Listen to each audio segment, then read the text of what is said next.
He says, "But I repeat that I am astonished at the ease with which, when speaking of technicism, it is forgotten that a vital center is pure science, and that the conditions for its continuance involve the same conditions that render possible scientific inquiry.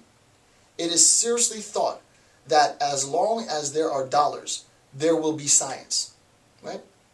So that's the question, right? Is it seriously thought that as long as there are dollars, there will be science? This notion, in which so many find rest, is only a further proof of primitivism. Now we have the idea of primitivism, right? So he introduces this notion of primitivism. The idea, well, what did he say? It was a great line, right? Is it seriously thought that as long as there are dollars, there will be science? And that's the assumption. I mean, we're living this right now. Is it seriously thought that as long as you can hire the brightest minds from the best universities and recruit them with 6 and 7-figure salaries to go work for some huge multinational corporation, and you monopolize their knowledge and you monopolize their intellect, that what you're really doing is science? Well, no, you've bought bright minds, but we can see from the collapse of the financial industry that the ability for Fortune 500 corporations to buy the brightest minds to create hedge funds and things, derivatives that no one can explain and no one can understand except for a tenth of the population, only means that you guys are really not really in effect doing anything, right? When it's all said and done, the whole idea of derivatives and hedging and all that is a perversion. It's a big gamble, right? You're gambling on a gamble. So there is really a loss in, if you want to use the science of statistics, then there really is a loss of the real science behind statistics. What ends up happening is that statistics has now been commercialized, right? So it becomes the commercialization of knowledge, right? So that you can say, I have capital, I have money, and what I'm going to do is I'm going to basically wholesale buy up all the bright minds and use them just to make me more money. But you're not really doing science, right? What you're doing is you're making money. So what ends up happening is the people who could best be using their intellectual abilities to make the world better are caught up in just making money. And that, for Gasset, is the fundamental problem then. And I think it's 100, that's why this is the greatest book ever written, right? That is exactly why I think Gasset is right on the target, because it's still relevant, right? What he said then is still relevant now, which is the fact that people with power, people with money want to buy up the smartest minds, want to monopolize their time, want to monopolize what they do, want to entice them with bribes, and they end up just making money. And when it's all said and done, you wasted your life not really doing anything but making money. There hasn't been any contribution, and that's why I like the line. And it's one of my favorite lines in this book. It's you can tell that he's being tongue-in-cheek, right? It's satirical at the hilt. Is it seriously thought that as long as there are dollars, there will be science? No, right? Science is not something which can, at its core, and this is not specific just to science, right? This is academia or knowledge in general. It's not something which can be commercialized, right? There is no commercialization of knowledge at its essence. Because the commercialization of knowledge is knowledge. You don't create, the product isn't the thing that you're trying to create or that you pride yourself in creating. The thing that you're creating is just more money. Real knowledge is done for the sake of some act of service to the betterment of something other than myself, which is precisely what the mass man cannot do. So the way that you can sort of understand this conceptually is that you have two differences, right? You have the mass man. You have the mass man on one hand, and then you have the scientist on the other, right? The scientist, the technician, the academic, so on and so forth. The mass man and the scientist recognize that they stand, K-N-O-W-L-E, they stand in relationship to knowledge. They stand in relationship to knowledge.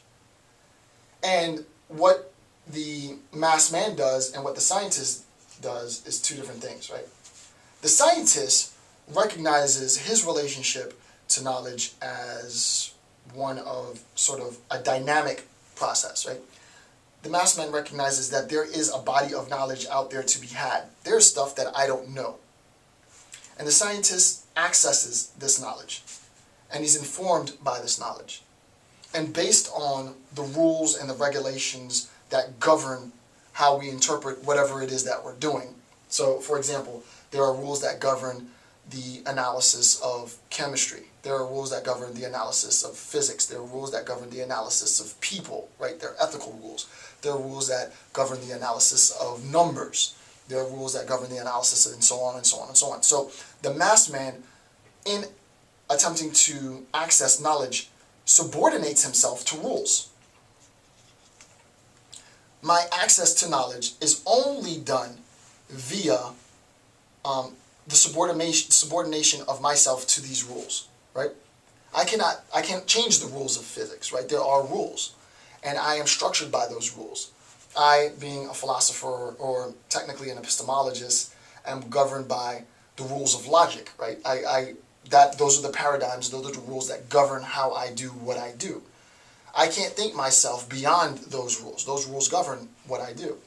If you are a statistician and you are a bright mind and you get scooped up and work on Wall Street and you recognize, yeah, there are rules, but I'm going to bend these rules by creating alternative concepts and theorems of derivatives and products and indexing and all this other stuff that other people can't get, then you're not subordinating yourself to anything. You are manufacturing it as you go. It becomes ad hoc, right?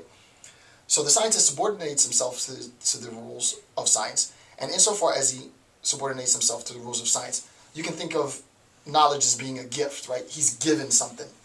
He's given, or she's given, knowledge. She's given the ability to now understand how to transplant a heart, how to cure cancer, or how to do a blood transfusion, and so, or how to build a drilling tower that won't collapse because you're corrupted by money.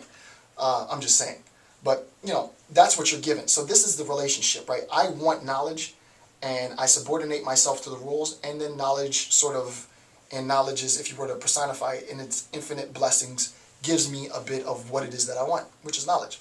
That's not how this works with the mass man. The relationship between the mass man and knowledge isn't one of subordination, because as we already know, the mass man has too much pride to subordinate himself or herself to rules, right? Because remember, the mass man always governs him or herself as being the ultimate authority. And insofar as the mass man is ultimate authority, the mass man then is, for all practical purposes, denied access to knowledge, right? I don't care about what it took to build that car. I want a car.